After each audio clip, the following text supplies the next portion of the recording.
Hello friends viewers learner आन eighty सৰু ভিডিঅ'লৈ স্বাগতম জনাইছোঁ। আজিৰ ভিডিঅ'টোত আলোচনা কৰি আমাৰ গেট শব্দ GET গেট যিটো আমাৰ গেট শব্দটি আলোচনা কৰি আমি জানো যে মানে গেট শব্দটোৰ এটা স্বকীয়তা আছে, এটা হাইলি ভাৰ্চেটাইল ৱৰ্ড, যিটো ৱৰ্ড নেকি বিভিন্ন ক্ষেত্ৰত আমি ব্যৱহাৰ কৰিব পাৰি। যেনেকৈ মই আহি পাইছোঁ, মই গৈ পাইছোঁ, মই এইটো দেখা পালোঁ, মই তাক দেখা পালোঁ। গতিকে আমি বিভিন্ন ক্ষেত্ৰত গেটৰ ব্যৱহাৰ কৰিব পাৰি। এক নম্বৰত আমি যদি চাওঁ দেখিছোঁ ৰিচিং, গৈ পোৱাৰ ক্ষেত্ৰত, এৰাইভিং আহি পোৱাৰ ক্ষেত্ৰত, ৰিচিভিং পোৱাৰ ক্ষেত্ৰত, ব্ৰিঙিং কঢ়িওৱাৰ ক্ষেত্ৰত, আণ্ডাৰষ্টেণ্ডিং, বিকামিং, পাৰ্চুৱেডিং। গতিকে ৰিচিং হোক, এৰাইভিং হোক, পাৰ্চুৱেডিং হোক, বিকামিং হোক বা ব্ৰিঙিং হোক, আণ্ডাৰষ্টেণ্ডিং হোক, আমি এই গেটটো ব্যৱহাৰ কৰা হয়। যেনেকৈ মই যদি কিবা এটা বস্তু বুজি পাইছোঁ, মই ক'ব পাৰোঁ আই গট ইট বা হি গট ইট। মই আহি পাইছোঁ, আই গট দ্য কলেজ। মই গৈ পাইছোঁ, I got at home. So' এনেকুৱা এই গেটৰ ব্যৱহাৰ কৰা হয়। Get is very highly versatile word that is used in our interaction and conversation বা in our day to day life. এতিয়া আমি ওপৰত হেডলাইন লিখিছোঁ যে the 6 common meanings of get. The 6 common meanings of get. এই get শব্দটোৰ 6টা meanings আছে সাধাৰণতে। Commonly in 6 sentences, in 6 meanings the word gate is used. আমি এইটো বুজিবলৈ চেষ্টা কৰিম। প্ৰথমতে লিখিছোঁ to receive or obtain. To receive or obtain, কিবা বস্তু পোৱাৰ ক্ষেত্ৰত, লাভ কৰাৰ ক্ষেত্ৰত আমি গেট ব্যৱহাৰ কৰিব পাৰি। অৰ একুৱাৰ, অৰ্জন কৰাৰ ক্ষেত্ৰত আমি গেট ব্যৱহাৰ কৰিব পাৰোঁ। অৰ্থাৎ ৰিচিভ, অবটেইন বা একুৱাৰ ক্ষেত্ৰত আমি গট ব্যৱহাৰ কৰিব পাৰিম। উদাহৰণস্বৰূপে I got a letter from her. I got a letter from her. ইয়াত receive, I receive the letter from her, I got the letter from her. বা অবটেইন, লাভ কৰাৰ ক্ষেত্ৰত বুজাইছে বা একুৱাৰ। গতিকে এই ক্ষেত্ৰত গটটো ব্যৱহাৰ হয়। আই ৰিচিভ দ্য লেটাৰ ফ্ৰম হাৰ মানে এইটো ৰিচিভ কৰাৰ ক্ষেত্ৰত, অবটেইন লাভ কৰাৰ ক্ষেত্ৰত বা একুৱাৰ কৰাৰ ক্ষেত্ৰত, মানে acquiring knowledge from everyone is good. জ্ঞান চবৰ পৰা লোৱাটো ভাল। বা he gets the knowledge from everyone বা he gets the knowledge surrounding his environment বা এৰাউণ্ড হাৰ দ্য পিপল। 2 নম্বৰটো আমি লিখিব পাৰিম to fetch or bring. To fetch or bring. To fetch or bring অৰ্থাৎ টু ফেচ মানে গৈ আনা, ব্ৰিং মানে আনা। To fetch or bring. To fetch or bring অৰ্থাৎ ফেচ মানে গৈ আনা, ব্ৰিং মানে কঢ়িয়াই আনা। এই ক্ষেত্ৰতো আমাৰ গেট ব্যৱহাৰ কৰা হয়। আমি চাব লাগিব please get a glass of water for মি।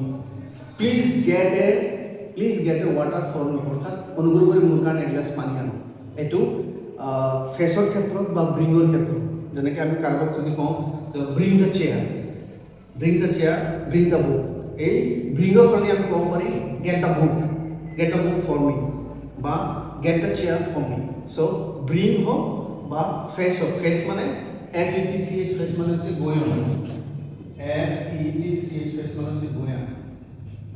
তাৰপিছত 3 নম্বৰটো আমি চাব লাগিব to reach or arrive at a place. To reach or arrive at a place অৰ্থাৎ যেতিয়া নেকি আমি কোনোবা এখন ঠাই গৈ পাইছোঁ, আহি পাইছোঁ। যেনেকৈ উদাহৰণ দিছোঁ will get Guwahati by evening. Will get Guwahati by evening, will get Guwahati by evening বা will get home by evening অৰ্থাৎ গৈ পোৱা, আহি পোৱা। ৰিচ এৰাইভৰ ক্ষেত্ৰতো গেট ব্যৱহাৰ কৰা। 4 নম্বৰটো to understand, to grasp. To understand or to grasp অৰ্থাৎ টু আণ্ডাৰষ্টেণ্ড বুজি পোৱাৰ ক্ষেত্ৰত, টু আণ্ডাৰষ্টেণ্ড বুজি পোৱাৰ ক্ষেত্ৰত বা টু গ্ৰেপছ বা গ্ৰেপছ মানে বুজি পোৱাৰ ক্ষেত্ৰত। টু আণ্ডাৰষ্টেণ্ড মানে বুজি পোৱা, গ্ৰেপছ মানেও হৈছে বুজি পোৱা বা আয়ত্ত কৰি লোৱা। গ্ৰেপছ মানে আয়ত্ত কৰি লোৱাৰ ক্ষেত্ৰতো কিন্তু এই গেট ৱৰ্ডটো ব্যৱহাৰ কৰা হয়। উদাহৰণ লিখিব পাৰি যে I did not get what you said. গতিকে উদাহৰণটো লিখিছোঁ যে I did not get what you said অৰ্থাৎ তুমি কি কৈছা মই একো বুজি পোৱা নাই। এইটো গ্ৰেপছ আণ্ডাৰষ্টেণ্ড অৰ্থাৎ তুমি কি কৈছা। I did not get what you said, তুমি কি কৈছা মই বুজি পোৱা নাই। I did not get what you said এইটো টু আণ্ডাৰষ্টেণ্ড বা গ্ৰেপছ। গ্ৰেপছ মানে বুজা বা আণ্ডাৰষ্টেণ্ড মানে বুজা। গ্ৰেপছ মানে আয়ত্ত কৰি লোৱা, মই আয়ত্ত কৰিব পৰা নাই। এইটোৰ ক্ষেত্ৰত আমাৰ গ্ৰেপছ বা আণ্ডাৰষ্টেণ্ড ব্যৱহাৰ কৰা হয় 5 নম্বৰটো লিখিছোঁ to become or experience a change of state to become or experience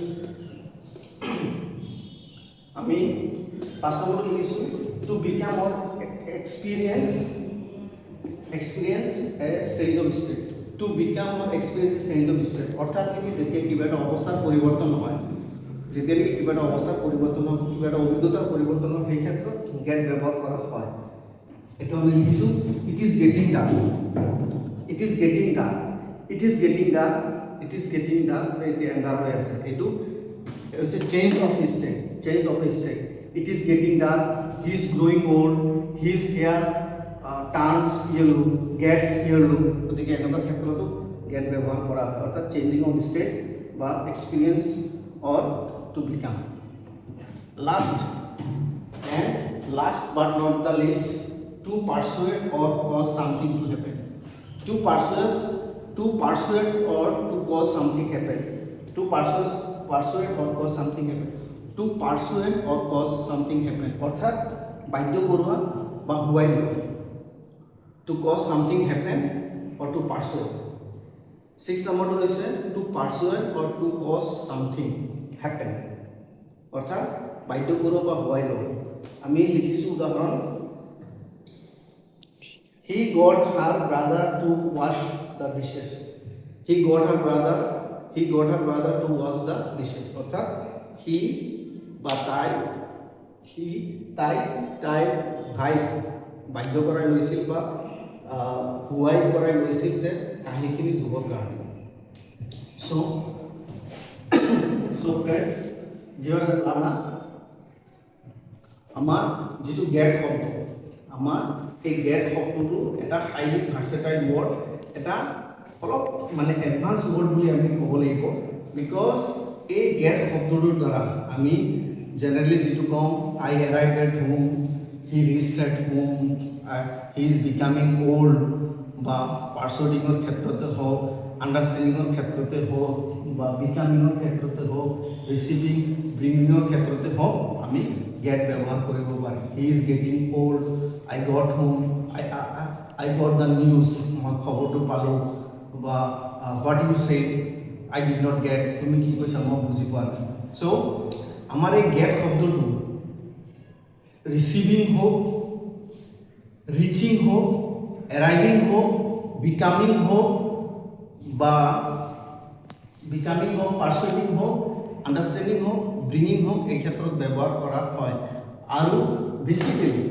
basically generally it is used in 6 common meanings in the conversation or in the interaction or in the public speaking so it is very important word for us so friends I want your suggestion your advice so that I could improve more on my videos so do not forget to like share comment on my videos thank you for being watching this